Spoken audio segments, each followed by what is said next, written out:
Degrees here in the Corporate and Marketing Communication academic group include a dissertation, which is a research project that the students manage on their own with the support of a supervisor. And this is a 10,000 word thesis on an original topic that includes primary research. And a good dissertation usually is one that identifies a real gap in our knowledge and makes a significant contribution to that. But we recognise that that task in itself is quite hard for undergraduates who will have limited experience of the literature and limited experience of doing academic research. Many of the staff who supervise undergraduate dissertations are themselves research active, and this makes it a pleasure for staff to actually engage with students in meaningful research. And what we always look to do is to work with students once they've completed their dissertation to produce conference papers or academic journal papers. So one of the things that I liked about doing an undergraduate dissertation is the fact that you can choose a topic that interests you rather than writing about a topic which has been set as an essay question. So I've been reading the stuff that Janice and Mike have been working on about digital virtual consumption, which is why I then decided to write it on digital virtual possessions.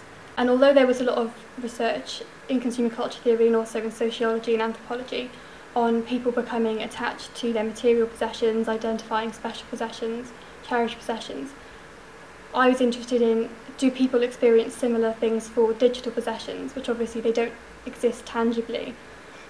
So that became my area of interest, and I chose to look at possessions within video games specifically. Becca's work, I think, stands out because she built on work that the department had already done on digital virtual consumption, but within that identified a real gap in our knowledge that was very contemporary. So the dissertation was immediately interesting because it raised questions that are new and that we don't have good answers to. I think the work was also good because there was a real sense of engagement with the literature, and therefore the conceptual basis of the work was very strong, and high quality data was collected.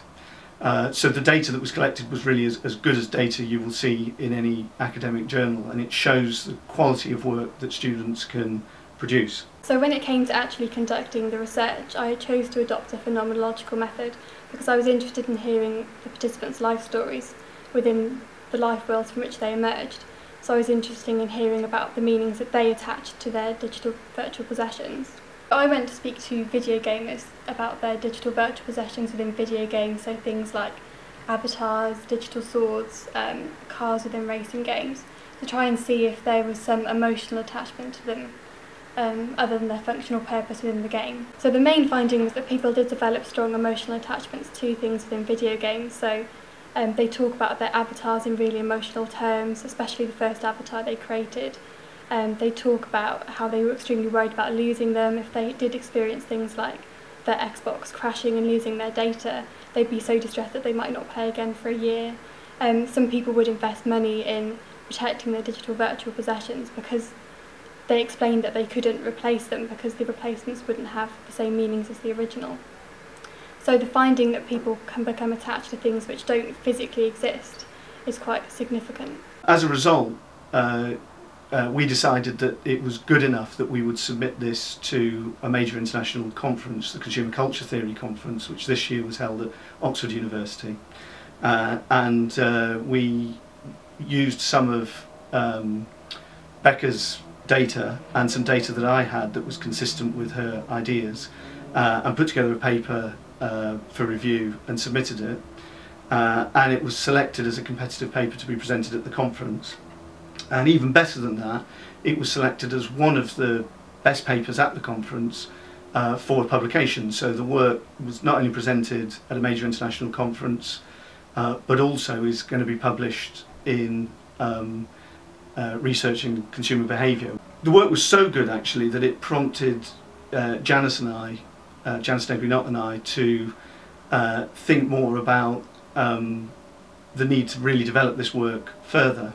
So we put in for a competitive studentship that was consistent to some degree with the work in this undergraduate dissertation, and the previous work that Janice and I have done on digital virtual consumption. So we had students actually from all over the world apply to this studentship to continue a PhD study in this area.